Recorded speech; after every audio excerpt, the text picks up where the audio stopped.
Welcome, everyone, to First Things First. We are down here in Miami Beach all week as we get ready for Super Bowl 54. I cannot imagine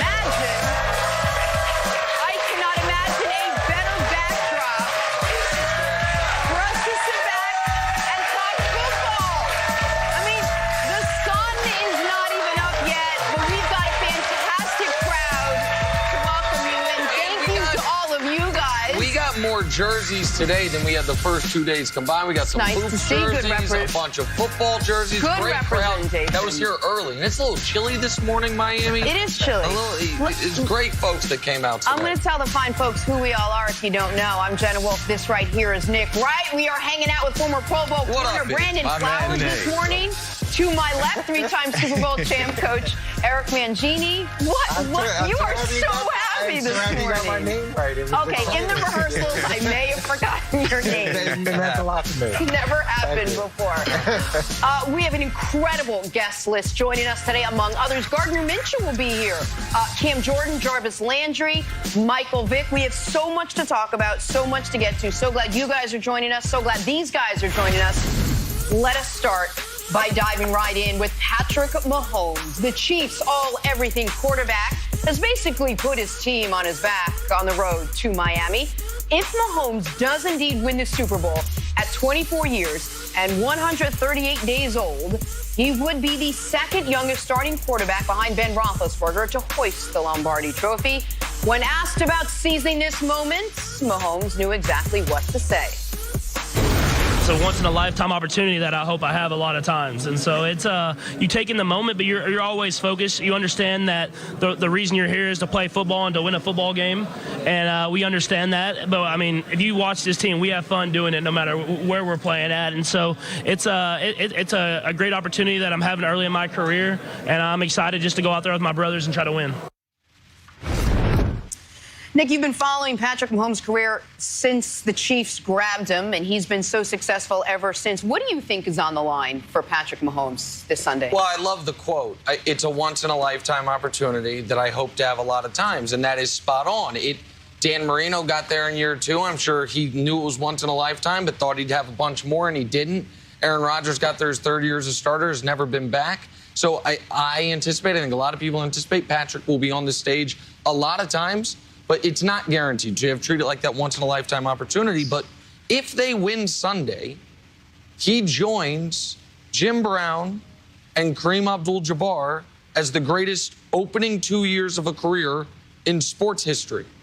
That's what happens if they win Sunday. Like Brady's first 2 years, they win a Super Bowl his first year as a starter. The next year, they miss the playoffs. Russell Wilson make the playoffs both years, win the Super Bowl in year 2.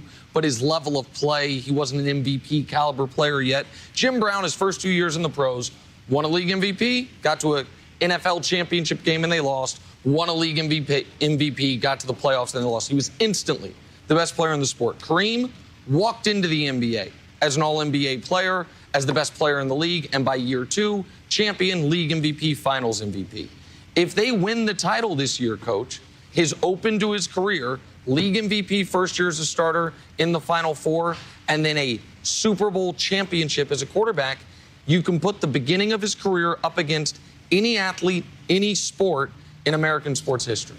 Yeah, and as we've talked about Mahomes, and I know you were in on Mahomes early, as we've talked through this, I'm definitely on the side of we need to take it slow. We need to see how he evolves. We need to see how he performs in these big moments. And this is the next big moment that we need to see him in.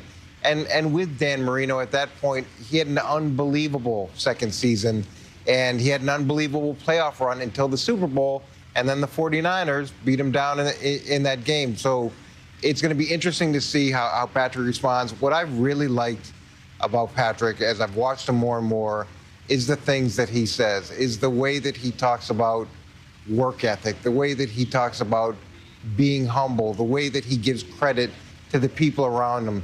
To me, those traits are things that not only your teammates can get behind and believe in, but it's going to serve you well as you keep getting this success. And to me, it's a trademark of the greatness of Tom Brady. I definitely agree with you, Coach. And what's on the line for Patrick Mahomes also here is his legacy. As you mentioned, Nick, quarterbacks when they get these rings under their belt, that's what they're measured at when it comes to, at the end of the day, are they the GOAT? Are they the greatest? When Rodgers won his first Super Bowl, we wasn't comparing him as the greatest at that time in the NFL. We compared him as the greatest ever because we thought he was going to get there 3 and 4 times.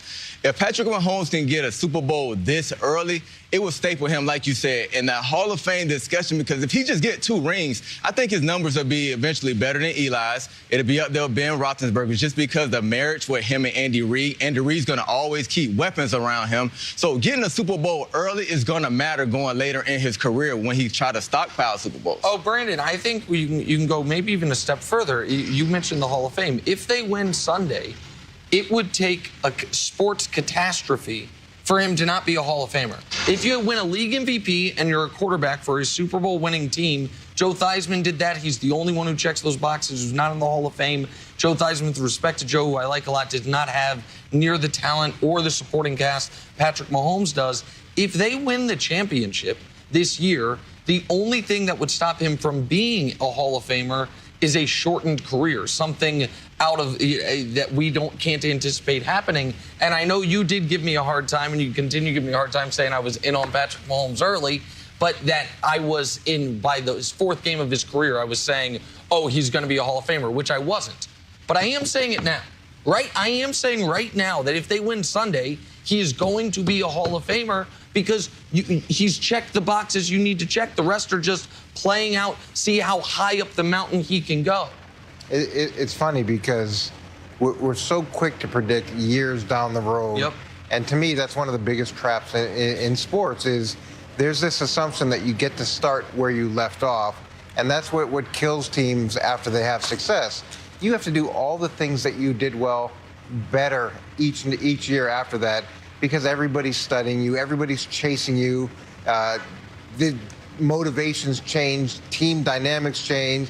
And it's a hard lesson to learn. Like I said, I enjoy the way he's approached things, and it seems like he's wired the right way. But with all that fame and $200 million, it can have different effects on people. But I'm just curious, if he plays well and doesn't win, where do you place Patrick Mahomes at that point? He still had the same trajectory to the start of his career. Listen, he's still the best player in football. But then all of a sudden, and this is why these little, and Jenna, you and I have talked about this. Lamar was the best player. You keep saying that. I never once said that, Coach. I said he had the best. Weeks and weeks. No, it's not true. You keep saying that. It's not accurate. I said he had the best season. I was fair to Lamar. He's the best player that's not playing in the Super Bowl. No, he had the best season, but no one. I've never wavered from week 4 of last year. It was very obvious who the most talented player in the NFL was. And by the way, since that Niners game last year when Jimmy Garoppolo unfortunately got his knee blown out, it was very clear who the best player in the NFL was. But to Jenna's point, if they don't win, then you're like, okay, you had home field advantage last year, you lose to Brady. This year you're a favorite, even though it's just the slightest of favorites. You lose to Jimmy Garoppolo. Then the narrative starts to turn a different way. That's how sports are, especially in the NFL with 1-game samples. No matter your talent, if you can have the season Lamar had and have your worst game of the year at the worst possible time, and the narrative turns on you entirely. So I don't think it would flip on Patrick entirely, but it'd be going down a different track. All right, let's take a little break and go viral. Later in the show, we're going to have Jags rookie quarterback Gardner Minshew here, which will give us ample time to talk about his latest Instagram post. Minshew posted this throwback picture of him and his now famous mustache when he played at East Carolina. And lucky for you, the stash is on sale. Gardner Minshew is trying to sell clippings from his mustache. Oh my God! From back in 2017. That is awesome. Why do you keep that? Wait, hold on. It's for the bargain basement price of $1 million. Listen. Can we get that tested, though? How do we know that's authentically from 2000? You know what? We do. And I would turn to my right for a man, I guess both edges of the table, we have men with 7 figures in the bank. Can you two combine to help Jenna out? You would like it. I don't know that you... I love the man. I don't necessarily love the hair that comes off the man. I think they could do like a buy it now price. You can put a few racks on it for help Jenna out. You guys want to go halvesies? Halvesies? I'll leave that to Nick. But you know, guys do that more than often. You know, guys cut their dreads and keep them. Guys cut their stashes and their beard and keep them. Do they sell them?